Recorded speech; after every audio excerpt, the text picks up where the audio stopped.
Hello மக்களே, இப்போ ஒரு சூப்பரான ஃபுட் விளாக் பார்க்கலாமா? ஃபுட் விளாக்னு சொன்னோன்னே கண்டிப்பாக ரெஸ்டாரண்ட்லலாம் போய் நிறைய வாங்கி சாப்பிட்டு போடுறது தான் நினச்ச கூடாது. இது எங்கள் பீச் ஏரியாலலாம் முன்னாடி நம்ம சின்ன பிள்ளைங்க, நம்ம அம்மா அப்பா சின்ன பிள்ளைங்களா இருக்கும்போது ரெகுலராக சாப்பிட்டு வந்த ஒரு சாப்பாடுன்னு சொல்லலாம். கரமடியில் மீன் பட்டுச்சுன்னா, அதுக்கப்புறமா இந்த வெள்ளத்துக்கெல்லாம் போயிட்டு வரும்போது மீன் கொண்டு வந்தால் ஃப்ரெஷ்ஷாக அப்படியே சுட்டு கஞ்சியோ இல்லை கிழங்கு வச்சு சாப்பிடுவோம். உப்பு இருக்காது, காரம் இருக்காது, எதுவுமே இருக்காது. ஆனால் டேஸ்ட்டு வேறு லெவலில் இருக்கும். இப்போ இதை பார்த்தோன்னே நிறைய பேர் சொல்லலாம், ஐயய்ய இது என்னது அன்ஹைஜீனிக்காக இருக்கே அப்படின்னு.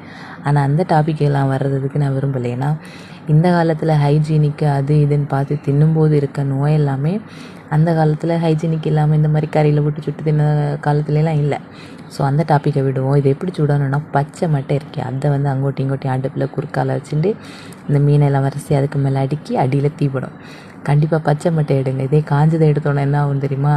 நம்ம போடுறது தீயில மட்டையெல்லாம் காஞ்சி எல்லாம் கறியில் விழுந்து கிடக்கும். எனக்கு இன்றைக்கி அப்படி தான் ஆச்சு. அதுக்கப்புறமா லைட்டாக கரிஞ்சிருக்கும் மேலே விட்டு நம்ம தீ போட்டோன்னே. உடனே வெந்திருக்கும்னு நினச்ச கூடாது, நல்லா வேக வச்சு எடுக்கணும்.